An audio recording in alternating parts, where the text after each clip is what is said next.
Ever since Michael Jackson's death, we've been looking into his life. Turns out he trusted a lot of people. Friends tell us he was so naive, so innocent, he often trusted the wrong people. In fact, by the end, they say, he was living in fear of his top advisor, a man by the name of Tomei Tomei. This morning, you'll hear Jackson himself talking about Tomei in a recording never heard before. He's frightened and looking for a way out. There was one man who made his way in. Tomei Tomei had an all-access pass to Jackson's life. Did Michael Jackson trust the wrong people? A lot of times in life he did. That Tomei was he said he's trying to say who I can see and where I can see them, and he said, I don't like it. He had taken over Michael's complete life.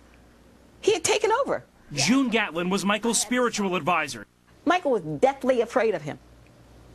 That's an excellent word, deathly afraid. What was Michael afraid of?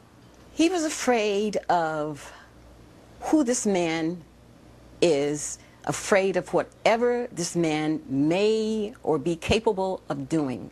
Court papers reveal Tomei's been accused of everything from fraud to making threats. And all of it, friends say, was getting too close for Michael Jackson. Last time we spoke, you told me to check on Dr. Tomei, and I did a complete checking. In September 2008, with Michael's permission, she taped one of their phone sessions. In this exclusive recording never heard before, Michael launches into his fears about his top advisor, Tomei Tomei.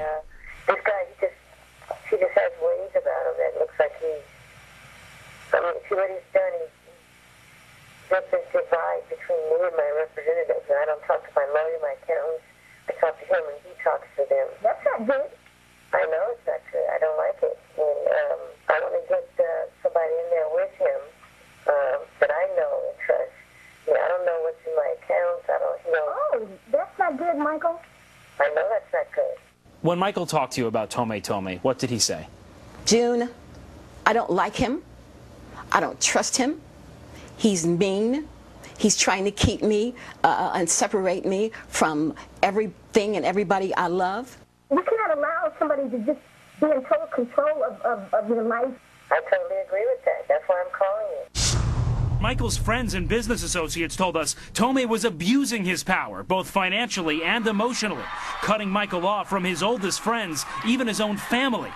So how did a complete stranger get so close to the world's most famous performer? It was the summer of 2008. Friends say Michael Jackson was frail and depressed. It had been 7 years since his last original hit. Jackson had hundreds of millions of dollars of debt and was in danger of losing Neverland. Things were bad. That's when his brother Jermaine introduced Michael to Tomei, a wealthy businessman who promised to pull Michael out of his finances. How much control did Tomei Tomei have over Michael Jackson's finances? He had pretty much complete control. In what way? He had checking accounts. He was having money put into the accounts. He was signing checks. He was signing checks for Michael Jackson? Yeah. And Michael allowed that? He gave him the power to do it. Tomei kept his promise and saved Neverland from foreclosure. He says he was trying to do what was best for the man he described as his friend. He also negotiated Jackson's comeback tour with AEG, but behind the scenes, Tomei was plagued with problems. NBC News has obtained hundreds of pages of court documents from the 1990s detailing allegations of fraudulent real estate loans against Tomei. He resolved the suits before they went to trial without ever admitting any liability. He goes by Dr. Tomei, but he isn't licensed to practice medicine in any of the states he's lived in. Tomei has claimed he's an ambassador at large for the country of Senegal. We checked with the Senegalese embassy in Washington. They've never heard of him. We, of course, wanted to speak with Tomei for this story, to ask him about all the accusations. He declined our request for an on-camera interview. In fact, just in the past several days, his people stopped returning our calls entirely. The final straw came just months before Michael's death, as he announced his London concerts. A happy moment with drama backstage. Michael's personal possessions were up for auction, and Tomei got into a dispute with the auctioneers. In court papers obtained by NBC News, the auctioneer said Tomei's people actually threatened their lives, saying there will be bloodshed. Tomei denies ever telling anyone to say that, but it was enough for Michael Jackson to sever ties with the man who ran his life. Right. This is the letter written on May 5th, 2009, signed by Michael Jackson himself. It says, Dr. Tomei R. Tomei is no longer authorized to represent me. But friends say Tomei didn't take the hint. He kept trying to do business on Michael's behalf. The day of Michael's death, he was at the hospital. If you please, there will be no question. And weeks after Michael died, he said this to Matt. I'm still in charge of Michael's Jackson's business. Till otherwise I am informed not to do so. While he refused to speak on camera, Tomei told us off camera the truth about everything will come out. But he wouldn't elaborate on what the truth is or when it will come out. You also might...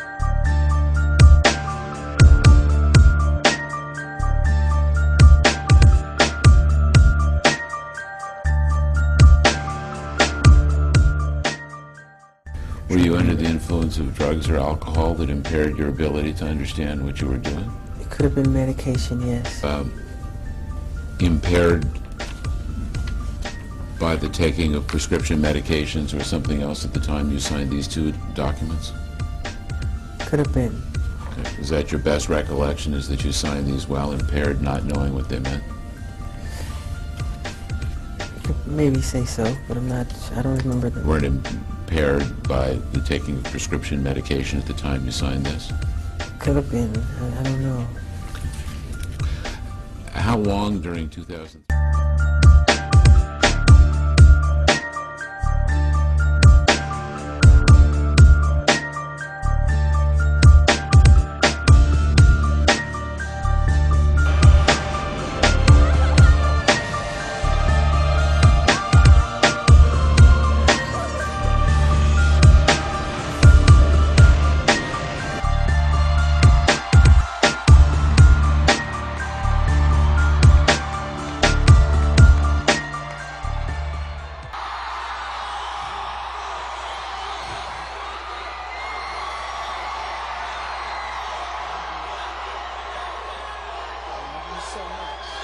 I love you so much.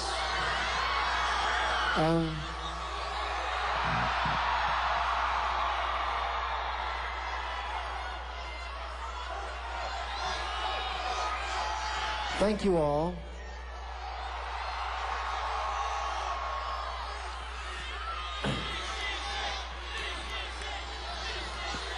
This is it. This is it.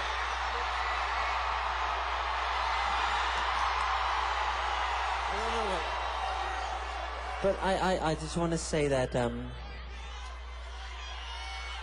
these